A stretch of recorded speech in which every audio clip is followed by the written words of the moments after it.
Bismillah, alhamdulillah, wa salatu wa salam ala rasulullah wa ala alihi wa sahbihi ajma'in. Ashhadu an la ilaha illallah wa la sharika lah. Wa ashhadu anna Muhammadan abduhu wa rasuluhu ma ba'd. Assalamu alaikum. You still awake, huh? Okay. We didn't bore you to death yet, but we'll work on it, inshallah. My name is Yusuf. Can you say Yusuf? You say Yusuf. You're very good. I wish you'd teach my wife. She keeps mispronouncing it. She calls me useless.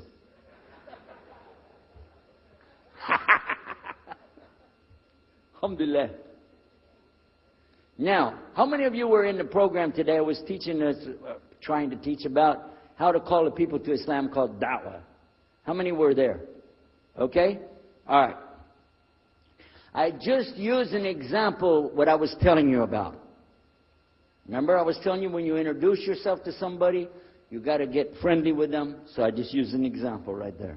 Because this will disarm the people. This disarm them and make them relax a little bit. Because they're coming to you with things like, how come you Muslims has to kill all the people? What kind of question is that? How come you have to beat your wives? Why does your book tell you that you're the only ones going to go to paradise? So these kind of questions, when they come to you, what are you going to do?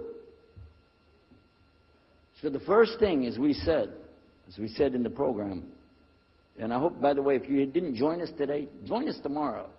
Are we continuing tomorrow on the Dawah thing or no? Oh, okay. But when we're doing it, you look through the schedule. I'm not going to get into that, but just look through the schedule and join us for this whenever we're talking about the Dawah. Because part of giving Dawah is you. And if the people aren't buying it, they're not going to listen to what you got to say. So you got to soften them up a little bit. Got me? Okay, where are we? The subject tonight is the subject of priests and preachers entering Islam. And often people ask me, we heard about you used to be a priest or something, and you came into Islam, so, tell us about it. We want to know, how does that happen? And it's not just Muslims who want to know. Non-Muslims would like to know the story too, because they feel like, you mean you didn't understand? I mean, you were a priest, you didn't understand about Jesus? Come on, man. So, it's a topic that I talk about a lot. The first thing I have to do is clarify a couple of points. I was not a priest. In the English, we use the word priest to mean somebody who is in the Catholic Church. If you're not from the Catholics, if you're from the Protestants, then you don't use that term. We usually use the term, for instance, pastor, minister, preacher, reverend, and these are some of the titles. We came up with an awful lot of them because that's the way humans are, right? Give ourselves titles. So, I was a preacher and a minister of music. But it doesn't really matter, but just if you're talking to a Christian and you say a priest, he's going to say, oh my God, how is that? And when they find out, oh, you weren't a Catholic, well, that's a lie, then you weren't a priest. So I want to clarify that. As a matter of fact, I will tell you, in my own estimation, I'm probably the least of the factions within this equation.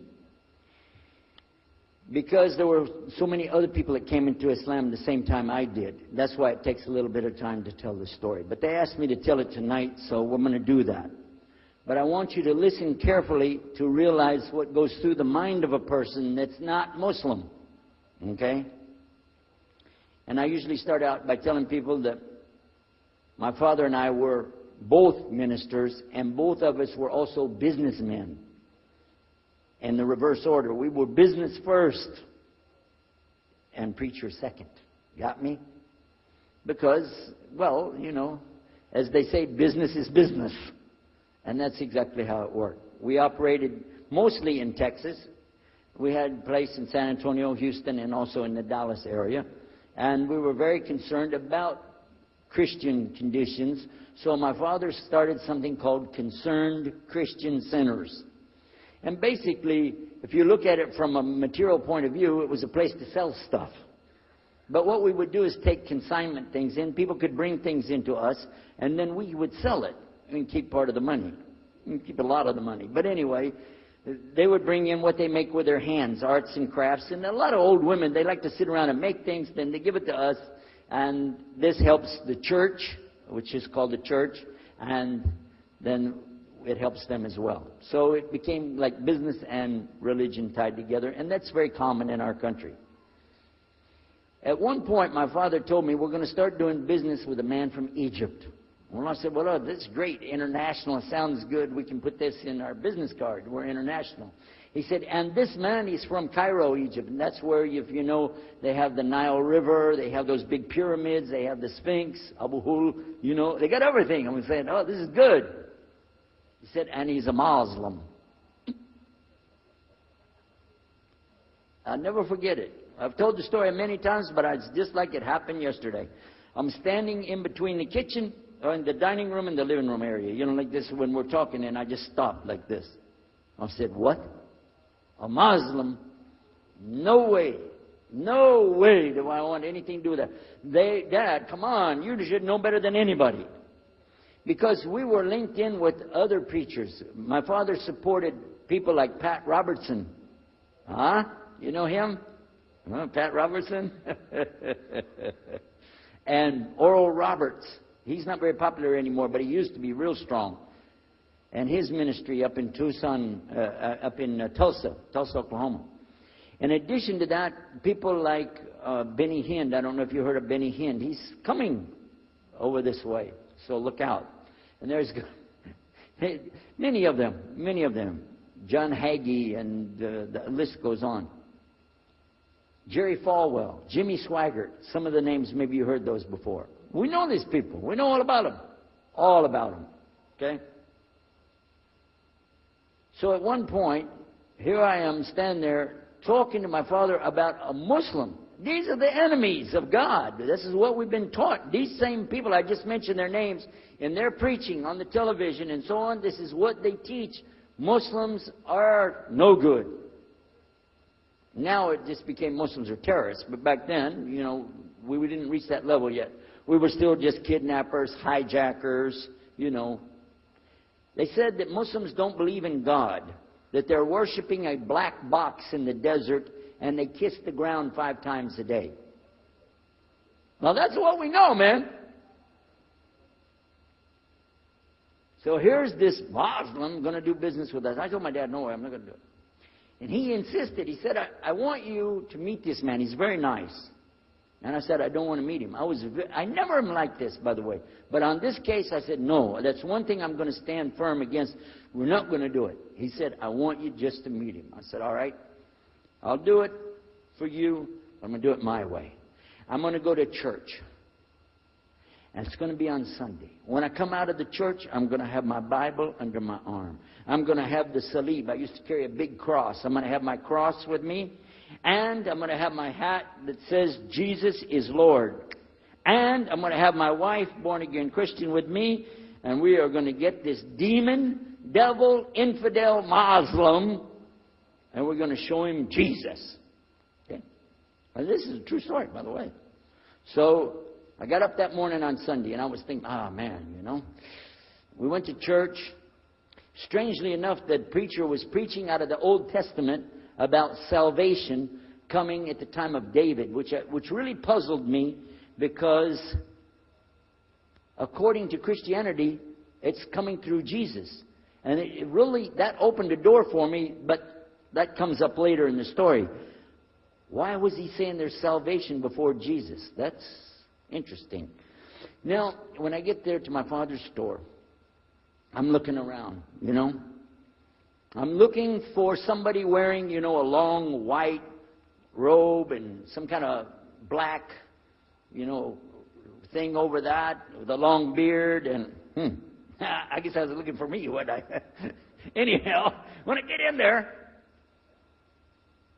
I don't see this guy. By the way, imama, sword, everything. Ayatollah Khomeini, maybe. This is what I had pictured. I said, where is he? I'm ready. My father said, he's over here. I said, where? I said, here. This is a normal guy. He was normal.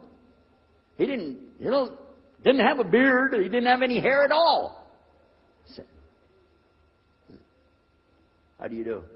I told him my name. He introduced himself. His name is Muhammad. I said, how do you do? after the niceties of hello, how are you, how's everything, I said, do you believe in God? He said, yes. Oh, yeah? Sure. I said, but do you believe in the God of Moses? He said, yeah. Abraham? Yeah.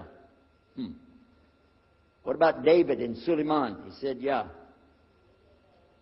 So when I meet this man, I'm impressed that he's believing these things, but I thought maybe he's just saying it.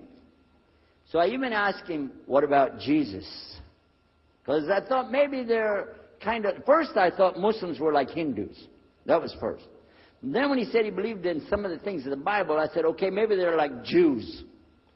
So that's when I said, yes, but what about Jesus? Do you believe in Jesus? And he said, yes. I said, okay, wait a minute. This is going to be easy. I can convert this guy. So I agreed that we're going to do business with him. And in fact, I took him immediately out to have tea together. We sit together, drink tea, talk a little while. And I started trying to teach him right away.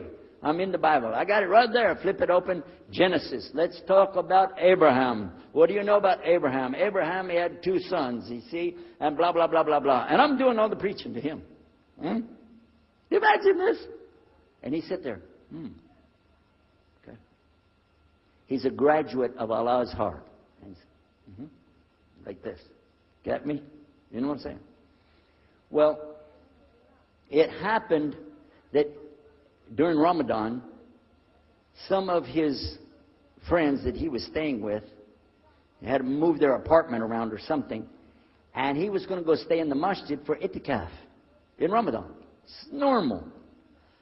We didn't understand. I thought he has nowhere to go, and I told my dad, this man has nowhere to go. And my dad said, no, he's got money. I said, no, he doesn't. Dad, I'm telling you, he has no place to go. I heard him say he's going to go live in the mosque to a Christian. If you're going to live in the church, ooh, that's the worst. So I said, let me offer that he can stay at our place. And my dad said, no, you don't do that. That's not right. I said, no, I'm going to offer it to him. I went to him and I said, how would you like to come stay at our place? He said, no, I want to go and stay there. I want to stay in the mosque, and it's something good. I said, oh, man, look at this poor man. Oh, my God. He doesn't know, you know. He just, oh, poor soul. Please come and stay in our house. And he said, no, I can't. I need to go stay over there. I said, I'm scratching his dignity. So I told him, listen, no. I want you to come and you can pay. You can pay money and stay with us. He said, how much? I said, $15 a week. Which in America is like nothing. $15 is nothing. I said, and then he kind of hesitated. I said, and we'll pay for all the food. Well, you eat $15 worth of food in one day in America. He said, okay, all right. And I told my dad later, I said, see how I did that? Because now he'll stay with us. He knows he's getting a good deal on the food, and I was making it all about money. Well, I didn't know he wanted to come and stay with us. He wanted to learn about how are Americans and how is the dawah going to be. What do we believe? Especially people who are preaching. So he came and stayed in our house. And I said, well, now that's good. I'll travel with him and go with him in places, and he'll see and he'll learn about Christianity. As we were traveling and working together, we put up tables just like this and booths and things and set things out for people to come and look at them and sell things. And I caught him one time. When somebody wanted to take something from the front, he took it from the back and gave it to him. And I looked at him. And the next time somebody started to take something, he took from the back and gave it to him. I said, hey, Mohammed, we take the stuff from the front because that's the old stuff. The new stuff in the back, just hold it back. You know what I'm saying? This is dated material. Get rid of the junk first. He said, no, I can't. In my religion, we can't sell something unless we give the people the best. I said, got me on that one. And I'm supposed to be telling him about a better deal. I said, okay, yeah, whatever. You're never going to make any money, though. But that's all right. Over a period of time, I came to learn a lot of things. Also about being humble. A lot. Because this man was obviously well educated, very articulate, could really talk about a lot of subjects. In fact, I tried to debate with him about many things, but he was so wise and well educated that he could see what I was doing, and he would take it easy and let me win every debate. I could win any debate with him if he wanted me to. But if he wanted me to lose, I was going to lose. This was how well he could handle it. Now, what happened, one of the preachers that I knew, another preacher, who used to carry a big cross and walk down the street so people would stop and talk to him about religion, he had a heart attack, and he went to the hospital. So I went to the hospital to visit him, and while I was visiting him, I met another man in the hospital who was in a wheelchair. This gentleman had a problem. He didn't want to talk to anybody. And I told him, let me witness to you. Let me share the message of Jesus with you. So I took out my Bible, and again, I started telling him about a prophet, Prophet Yunus, alayhi salam. And I'm telling them, look at Jonah. He's in the belly of the whale. He's in the sea. He's down there like this, and who knows how long. And suffering like this, you don't have as big a problem as that. And God saved him, so he could save you too. He said, didn't want to talk to me. I asked him, what's your name? He didn't want to tell me. Where are you from? He said, I'm from Venus. So what's that? Well, there is a Venus, Texas, by the way. But he said, he's from another planet. So each time I would go, I would talk to him, witness to him. Finally, one day, he started crying. I was pushing his wheelchair around. I took him down. I rolled him around different places. He started crying one day. He said, I'm going to confess something to you. I need to confess something to you. Now, to a Catholic, confession means you're going to tell the priest all your sins. And then he's going to forgive you. Well, I wasn't Catholic. And I told him, listen, I'm not Catholic and I'm not a priest. I'm a preacher. He said, I know better than you do. I am a priest. I said, oh my God. This man is a priest? And he knows the Bible better than I do. He said, I just have had a hard time. I've been here and having heart attacks, and I've been having problems and everything, and trying to figure out a lot of things. He said, I'm sorry I took it out on you. I really am. I apologize. And he started crying. And when he started crying, I felt sorry. I hugged him. I said, it's okay. One day I went to the hospital, and my friend was gone. So I started visiting with the priest. And it happened one time I went to visit him at the hospital, and he was gone. And I asked him, where did he go? They said he went home. I said, home? He's a missionary priest from South America. How did he go home? She said, I don't know. He's not here. I'm sure his family. I said, he has no family. I know him personally. He has no family. Where did he go? She said, I don't know. We're not responsible for them. I said, well, let me see where he went. You got it in your file? She said, I can't do that. Those are locked up. Nobody can look in the file. And I got in the lady's face and I said, listen to me. This man could die in the street right now, and it's going to be your fault. And you're going to get sued because I'm going to sue you for him. She said, okay, his folder's over there, but I'm not going to watch. I went over and I looked for it, got an address where he went. Sure enough, he was in a place where they put people that have no place to go, a shelter. So I went to the shelter and I found him. He was still on crutches. He saw me, he started crying again. He said, please get me out of here, get me out of here. I said, okay, come live at my house. Now, I told you the story so you can see something. Now look, I have 2 visitors in my house. One is a Catholic priest. The other is a Muslim. And I'm thinking I can get the Catholic priest and convert him to be a Protestant. At the same time, I'm going to catch the Muslim and bring him over to Christianity. High aspirations. But it didn't work. Some strange things began to happen. We would sit around the table at night to discuss what is the Bible and what's the salvation. My father has a Bible. It's called King James Version of the Bible. Most of you probably heard about it, especially any students of Ahmadiyya or Zakir Naik. You've heard about King James Version of the Bible. But I work out of a different one that I've had since 1953. It's called the Revised Standard Version. And it says in it, King James Version has grave mistakes, grave errors, defects in it. That's what it says. So I began to preach out of mine, which doesn't match. And my father said, no, it's this way. I said, no, it's this way. Now my wife comes up with her Bible from Jimmy Swaggart. It's called The Good News for Modern Man. Okay? Totally different. It's written in modern vernacular. You can just, say anything you want to with it. You don't even recognize the Bible anymore. The Catholic priest, he's got another Bible. An older Bible with 73 books. We're working out of 66 books. And his is not even the same in the verses. It doesn't match up at all.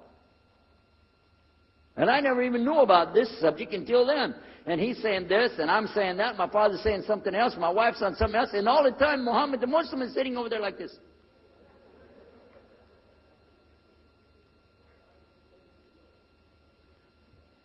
So we asked him. I guess it was me. I asked him. I said, well, how many versions of your book, your Quran, do you have? He said, the Quran has no versions. There's only one. It's original. It's in the Arabic language. ذَلِكَ الْكِتَابُ لَا رَيْبَ فِيهِ. This is the book that has no doubt. Hudal al-Muttaqin. It's guidance for those who have taqwa for Allah. As Sheikh Muhammad Jabali was just telling you about this shield or taqwa that you have to have between you and Allah subhanahu wa ta'ala. And only certain people are going to get the huda, hidayah, dina, from this Quran. These people that have the taqwa. So when he's telling us that the Quran is one, I'm going, huh? And it's in the original language, we still have it. You know what I was thinking? He's lying. I was sure he was lying because he could see the problem we were having, and he just sat back and made that up. But I don't know Arabic at that stage, so I don't know what to say. Maybe, I don't know. And he left it at that. He didn't try to preach. But it put a big doubt in my mind now about, we got all these books, he's got one, and la rayba fi, no doubt in it. So another time, we had another discussion that came up. Now this time, I went to the other preacher who had the cross. And I was asking him, I want to be able to explain the Trinity. He said, you know the Trinity. I said, yeah, I know. And I know the Council of Nicaea when we had that. But I want to know the way to explain it so a human being can just understand it. He said, okay. It's like an apple. Just take an apple. The apple has a shell around the outside, the skin. Inside is the meat. Inside of that is the seeds. Okay? 3 things, 1 apple. That's the way. I start going back, I'm going to tell this Muslim about the Trinity. But on the way, I remember his arguing with me, his way of debating with me. I said, no, he's going to tear me apart. As soon as I say seeds, he's going to say there's more than one. So it could be 7 or 8 or 9 or 10 gods all rolled into one. No. It's got to be special. It doesn't work like that. Let me go back and try again. So I went back to him. I said, what if he says there's more than one seed in there? He said, okay. I said, and besides, it could have a worm running through it. Then that would make it go up another notch. What can I do about that? He said, okay, forget the apple. I said, okay. It's like the babe, the egg. Use the egg. The egg has a shell. Inside of the egg is the white. Inside of the white is the yellow. 3, 1 egg. That's it. That's good to go. Now I start going home again, and it hit me. Wait a minute. The egg could have a double yolk. God becomes 4, just like that. Plus, it could be rotten. I'm not going to ask him again. So at the market one day, I saw a man, and I was talking to him because I was listening to some things that Muhammad had told us about the belief in Islam. Allah is one. And so I was telling this guy, I got some doubts about the Trinity. He said, you a preacher, you have doubts? I said, yeah, it doesn't make any sense. It doesn't make any sense. How could 3 be 1? He said, okay, look. You see me? I'm one man. I said, yeah. See my wife? Yeah. It's one person. Yeah. See my son? Yeah. 3. 1. One family. It's the family of God. Use that. I said, there you go. The family of God. You don't get very far on that one, and you realize right away they could have another kid just like that. But worse, they could get a divorce. You want a God that can get a divorce? Huh? In Texas, if you get a divorce, your wife gets the car, cars, house, your retirement check, your 501, your TO plan. She's going to get your computer and even your email. You got nothing left. And I don't want a God that can have a worm in it. I don't want a God that can be rotten, and I don't want a God that can get a divorce. I want to explain this Trinity the right way. Sure enough, the subject came up, Trinity. There we are. Now here's the priest trying to talk about the Trinity is like an apple. I'm going, you don't go there. And then the egg, don't worry about it. The family of God, forget about it. I know what's going to happen. So we ask Muhammad, we say, okay, what do you say about God? What do you think he said? أعوذ بالله من الشيطان الرجيم بسم الله الرحمن الرحيم قل هو الله أحد الله الصمد لم يلد ولم يولد ولم يكن له كفوا أحد. And he explained it something like this.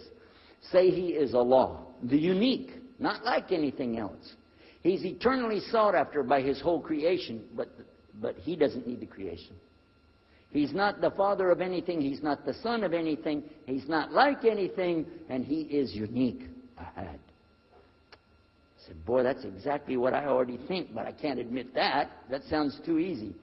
But plus in the Quran, Allah subhanahu wa ta'ala tells us to tell the Christians, don't say three.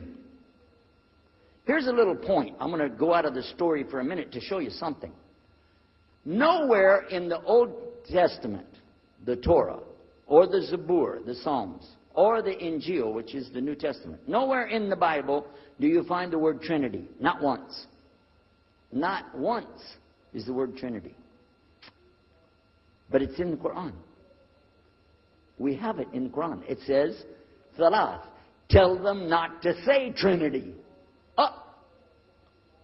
But they don't have it, and Allah said, don't say it. Guess what else? The word Bible is not in the Bible. Bible is from Greek. It means biblios or book. Book. But it's in the Quran many times. Is it? Kitab. Book. Ahl Kitab. People of the book. So we found in the Bible a shortage. They're talking about it, but the Quran is explaining it. I found actually in the Quran, I can explain the Bible much better because it gives me the things I didn't know how to explain. So then in my mind, look what I did. I started realizing what he was saying was true, but I never admitted it. Instead, I was taking this and mixing it. And when I would go give my next talk, I would say, so and so and so, and I would use what I learned from the Quran to explain what's in the Bible. Some of the people liked it, but some of them didn't. Because when I began to talk about salvation being based on what? And the Bible tells you in there, there's no Savior except God. It says it real clear. Jesus is not your Savior, God is. When I found that, I said, okay, let me try another way to explain that. Each thing as I would learn it, I'm trying to change how I'm presenting the thing. It still doesn't dawn on me, I need to do something. But I could see for sure God is only one, and that, so I totally forget the Trinity thing. My dad never did believe it anyway, so he had no problem with it. Now we come to some new thing. The priest asks the Muslim, can I go to your church with you? The mosque. He said, sure, come on. Well, he went, and they came back. So we took the priest aside. Come here, come here. What do they do? What do they do in there? Tell us, what do they do? Do they like kill some animals, or what do they do in there? He said, no, they just stand there like this, and they pray, and they leave. I said, what? They pray and leave? I said, yeah. Okay, what kind of music do they have? He said they didn't have any music. No music? How in the world are you going to worship God without music, man? So I asked him, Muhammad, you guys don't have any music? He said, no.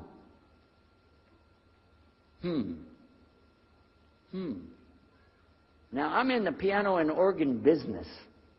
I said, how many mosques are there in the world? He said, millions and millions and millions of them.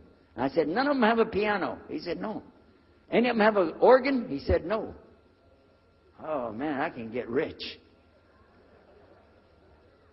just introduce some music to these guys, put it in there, you know, bound to be. I said, do the Arabs have any music? He said, oh, Arabs have music. I said, boy, I got it figured out, boy. I can see my next $1 million coming right straight up at me, you know.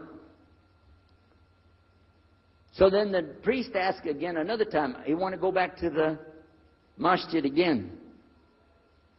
He went, this is middle of July, 1991. He went to the masjid with him again. And by the way, this masjid, Sheikh Mohammed Jabali knows it very well, is on Medina Drive in Arlington, Texas. And that's where they were going to, because we were living in Midlothian, just south of Oak Cliff and south of Dallas. So they didn't come back. All night we're waiting. What happened? Very late they came back. And when he came in, I looked. There's Muhammad. I recognized him. Who's the guy with him, though? He's wearing a white jalabiyah, white dress like this. He has a white pillbox cap on his head. And I looked at him and I said, Pete. His name was Father Peter Jacobs, but we're not, you know, Catholic, so I don't have to call him Father. I said, Pete, did you become a Muslim? He said, Ashhadu an la ilaha illallah, Ashhadu Muhammad Rasulullah. I said, oh my God. Now I used to have cameras like these cameras right here, because we had a television show called Estes Music Jamboree. So I got one of our cameras out, opened it up, set it all up on the tripod, and I was going to interview him and ask him, well, you know, well, you went to Islam. What happened? While I was talking to him, though, he fell asleep. So it was still in my mind, and I was thinking, what am I going to do? This is too amazing. Now, here I'm preaching to the people, and I'm trying to change what I'm saying, and here's a priest just became a Muslim. My father's saying it's a good deal. It sounds all right to him. I don't know what to do. So I decided I'll talk, make mashura. I talked to my wife. We have an apartment upstairs. We were in our apartment up there, and I'm telling her, oh, you know, a priest became a Muslim today. What is that? And can you imagine what they were saying about the Quran and saying about this and so and so? All of a sudden, she said, I want to get a divorce. Oh, whoa. It's not the subject, but what happened? She said, no, all this talking about religion and talking about Islam, and so I can see. I said, oh, no. No problem here. No problem. I said, you thought no, I was just observing somebody else. No, I'm not interested. Trust me. I don't want to be with those Muslims. Last thing I want to do is be with a Muslim. No way. Just put your mind at ease. She said, I need a divorce. I said, where are we going with this again? What's the problem with that? What happened? She said, a Muslim can't be married to a Christian. I said, what? No, wait a minute. Hold on. I don't look at me. I'm telling you, I swear I don't want to be a Muslim. Okay? And even if I did, don't you remember what he said? A Muslim man could be married to a Christian woman. It's not a problem. But I'm not saying I won't do. I'm just saying it's not a problem. She said, that is the problem. A Muslim woman can't be married to a Christian man. I want to be a Muslim, so I need a divorce.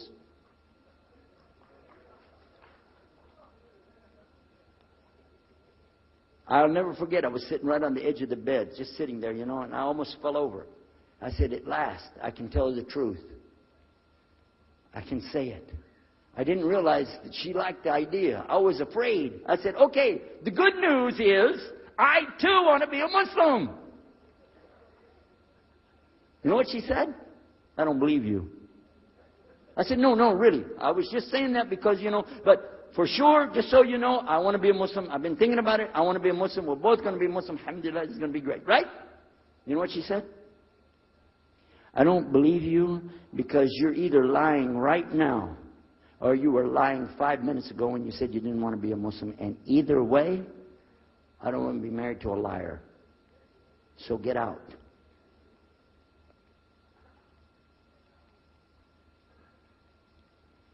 So I started leaving. I'm walking down the stairs of the apartment. I'm down to my father's part. I said, wait a minute. Where am I going to go? This is my father's house. I just got thrown off of my own property. What happened here? So I went to get to Muhammad and I woke him up. I said, come, you and me, we got to talk. Come with me. And we went outside the house and we walked those country roads in Midlothian, Texas, until the time for the sun to come up at dawn. And all that time, I talked to him about what's it like to be a Muslim, how do you have to believe, what do you have to do. Let me hear all of it now, and no more playing a game. I'm not debating, I just want to know. Just tell me. Just tell me what's Islam. I need to know what I need to do. And he told me everything, and I realized this is it. I got to make a decision. This is a big deal, though. And he told me, okay, this is up to you. You have to go make a choice for yourself. I can't help you. I said, oh my God.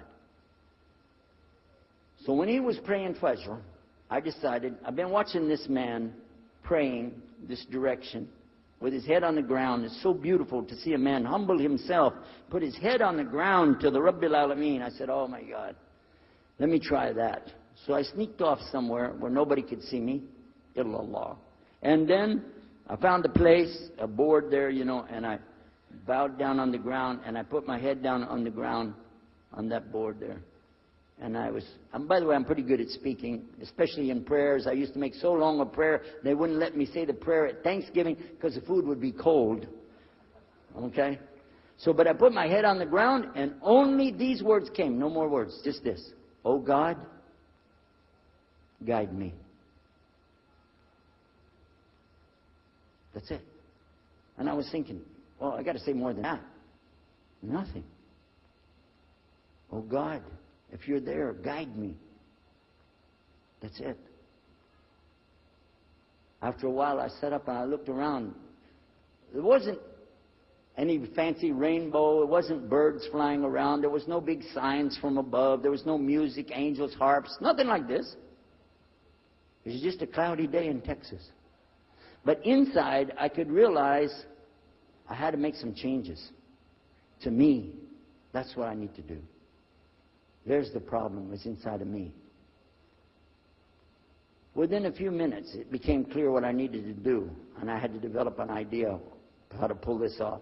I talked to my wife, I talked to my father, I made a bath, and at 10 o'clock that morning, in Midlothian, Texas, I went in front of this man named Muhammad, and this new man named Yahya, who used to be the priest, and I said, Ashhadu an la ilaha illallah wa ashhadu anna Muhammad Rasulullah. Immediately after that, my wife did her shahada. Ashhadu an la ilaha illallah, ashhadu anna Muhammad Rasulullah. A few months later, my father did his shahada. Ashhadu an la ilaha illallah, ashhadu anna Muhammad Rasulullah. Step by step by step, we saw so many people enter into Islam. We wanted to tell the whole world what is Islam. We wanted everybody to know the real Islam. I said, how could this escape our knowledge? How could we not know about this great and wonderful thing called Islam? And it looks like all we got to do is just tell the people. I went to the imam of the masjid there and I told him, let's tell the people. Then I found out something else about us as Muslims. And that's why we've got this convention here right now. This is why we have the exhibition. So you're going to use this week to learn how you can become, inshallah, the best Muslim you can be, and how you can show the real Islam to the people that are not Muslim. This is your duty. This is your duty. This is your language. This is your people.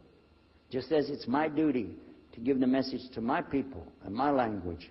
And so the same way, it's your duty to give the message to your people. Allah will not ask you if they made shahada, but He will ask you if you delivered the message. Alhamdulillah, today, I can tell you with no doubt in my mind, we have seen thousands of people give shahada. Several hundred at a time. And I don't do it through debates. I don't need to debate any Christian. I was a Christian. I am a Muslim. If you want, I can give you both sides. Easy. Okay? I'll play both parts. I'll be the Christian and tell you this, and then I'll be the Muslim and give the answer. And there won't be any argument. And I've done that so many times. And let me share one story with you before I end. I'm going to leave now. Inshallah. I was telling the brothers today that I was asked to give a talk in a church in Hagerstown, Maryland, just outside of Virginia. This was in